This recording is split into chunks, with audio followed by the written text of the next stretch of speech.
Hi there, my name is Courtney Jones, and here is my project on caffeine and the brain. Caffeine is a bitter substance that occurs naturally in many plants, but it is also added to many foods and drinks. Over 80% of the world's population consumes a caffeinated product. 90% of those are Americans. More than half of Americans consume at least 300 milligrams of caffeine a day. So how does caffeine actually affect our daily life? Some things that contain caffeine are coffee, espresso, soda, tea, energy drinks, different supplements, and caffeine can occur naturally in several plants like the cocoa plant. How does caffeine actually affect the body? Caffeine stimulates the brain and the central nervous system, which means that it is increasing the brain's activity. Caffeine is actually not broken down by the stomach acids, but instead it is absorbed by blood vessels in the lining of your stomach.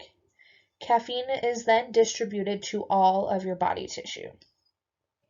When caffeine reaches your brain, the most noticeable effect is alertness. The side effect of alertness can cause you to feel more awake and less tired, which is why most of us use caffeine. Caffeine can also cause things like shakiness, insomnia, dizziness, fast heart rate, dehydration, anxiety, and caffeine dependency. Caffeine blocks the effects of adenosine. Adenosine is the neurotransmitter that relaxes the brain and makes your body feel tired. When you don't have adenosine, your body is not going to feel tired, and caffeine is keeping that from happening. What parts of your brain are actually impacted by caffeine? Caffeine intake affects things like your central nervous system, cardiovascular system, respiratory system, and your urinary tract system. In the central nervous system, it stimulates your brain and causes alertness. It can also temporarily relieve your drowsiness and your fatigue. In the cardiovascular system, it can raise your heart rate and cause heart palpitations, and it can also increase your risk of heart attack. In your respiratory system, it can positively affect those who have asthma because it relaxes the muscles around your bronchi, allowing air to move more freely through your system. In your urinary tract system, it can cause more frequent urination that can cause or worsen things like UTIs or bladder infections. It can also put strain on your kidneys, increase calcium excretion, and could increase the risk of kidney stones. Now, too much caffeine can be a bad thing. Caffeine should always be taken in moderation. Side effects of too much caffeine can lead to interference of your normal day-to-day activities. It can affect things like you can be super restless, it can lead to insomnia, headaches, fast heart rate, anxiety, dehydration, caffeine dependency, digestive issues, possible muscle breakdown, high blood pressure, and fatigue. Caffeine consumption can also improve memory and mental function. So there are some positives to drinking caffeine. Central nervous system stimulants, or also known as CNS. Central nervous system stimulants are a type of drug that increases levels of certain chemicals in your brain. Now, CNS stimulants heighten awareness and provoke energy and well-being. Caffeine is one of the most widely consumed central nervous system stimulants. Other central nervous system stimulants can be used for things like ADHD, narcolepsy, or mental health disorders.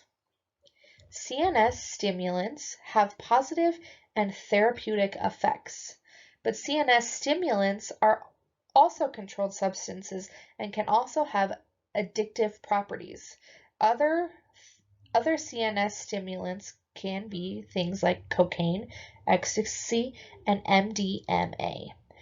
Those drugs specifically cannot be prescribed like some of your other CNS stimulants. Now, caffeine and the sleep effects.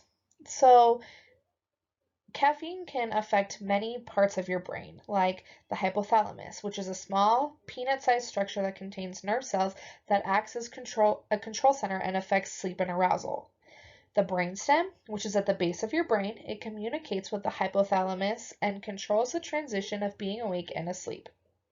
The thalamus becomes quiet and allows you to tune out the outside world. The pineal gland increases production of the hormone melatonin, and the basal forebrain promotes sleep and wakefulness.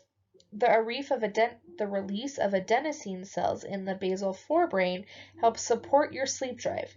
This is where caffeine counteracts the sleepy feeling. And the amygdala, which is a structure that becomes highly active during REM. When caffeine is consumed, the body is no longer naturally producing adenosine. It does not allow the body to become tired, and these parts of the brain that I just listed are not able to do their job. In conclusion, caffeine is in many consumable products. It is in so many things that we do not realize that it's in. Caffeine can affect many parts of your body, your brain, and it can have positive effects and it can have negative effects.